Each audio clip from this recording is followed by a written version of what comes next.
This is In the Loop. I'm Christian Bryant. We've got an action-packed show for you coming up in the next hour, but first, with most of the world living through winter, we're looking at a winter mainstay that is at risk: snow.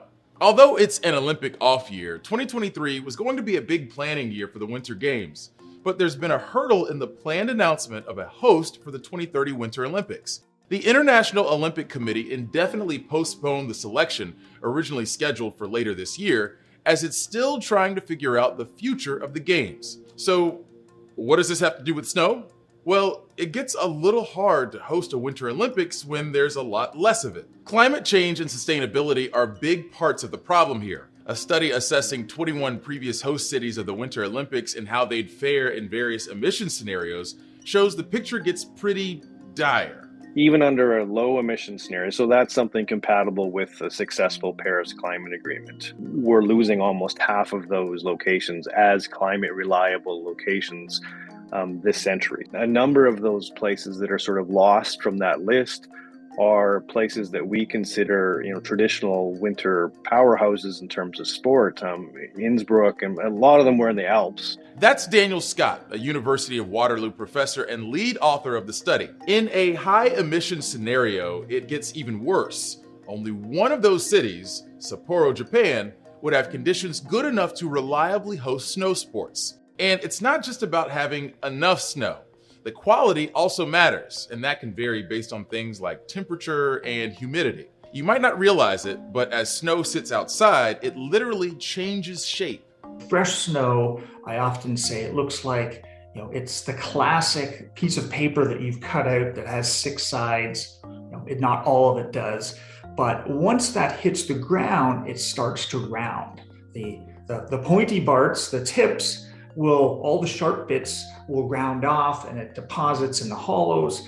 You can still ski on it, but it's not that same experience. It's much denser. It tends to pack a lot better. That's Stephen Fosnacht, a professor of snow hydrology at Colorado State University, who's done a lot of research not just on snow, but also fake snow. Ski resorts around the world already rely on artificial snow to make sure there's consistently enough on the slopes for people to still ski. Even the Winter Olympics has used it before. The last 3 Winter Games have used at least 80% artificial snow. So why can't we just make more snow? For starters, the fake snow doesn't feel the same as fresh, new snow. The process also requires conditions to be just right, and it's very energy intensive. Water's the first part. Second part is the energy. There's a lot of energy required to often pump that water up the hill, and then having that pressure and being able to force that water out of that spigot to create this artificial snow. So that's another big component, is there's a lot of power required, a lot of electricity required. If we are in a location where it's humid and not that cold, we can't even make snow because it's too warm. Although Winter Olympic sites are already using artificial snow, the IOC has said it's aiming to incorporate sustainability into its future hosting criteria. If that happens, there are some alternatives available to make the games less dependent on the fake stuff. Not all of the Alps locations are vulnerable. There are a couple higher elevation places that do okay. One of the things that we propose is, rather than one country, one community hosting, perhaps you have a regional game. So you might have a Rocky Mountains games, which could be, Denver and Salt Lake City collaborating, or it could be Denver, Salt Lake City, or one of those two, and say Calgary in Canada. To give us a better idea of what goes into making artificial snow and how athletes are preparing for a world where using it becomes increasingly common, national correspondent Meg Hilling hit the slopes in Wisconsin. Like most weather events these days, snow is pretty unpredictable. You never know where exactly it's going to pop up. So we've decided to head to Wisconsin to check out some snow that isn't falling from the sky, but is in fact being generated on site.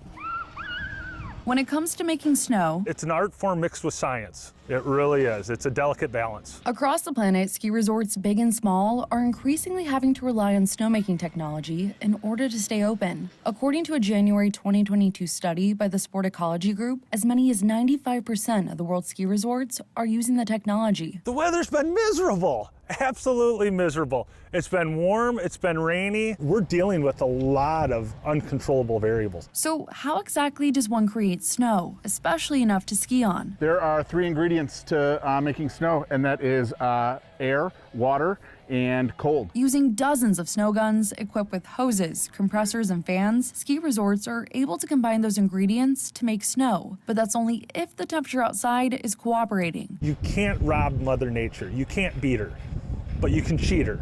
So if she gives me cold temperatures, I'll give the skiers and snowboarders snow. If we do not get 28 degrees wet bulb, we cannot make snow. So if you take a look at those hills right there behind me, there's not an ounce of snow anywhere to be seen. But over here at Alpine Valley Resort, there's tons of snow, which just goes to show you just how important snowmaking is for ski resorts like this.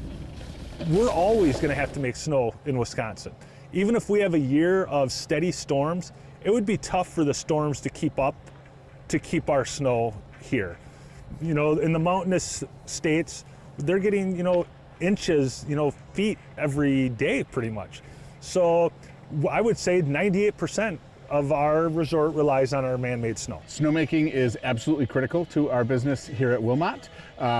We have received very little natural snow, and we're open with almost 50% of our terrain here in mid-January despite not having any snow. That wouldn't be possible without snowmaking. So how does it compare to snow that falls from the sky? For starters, it's not free. The art of converting water to snow is extremely sensitive and extremely pricey.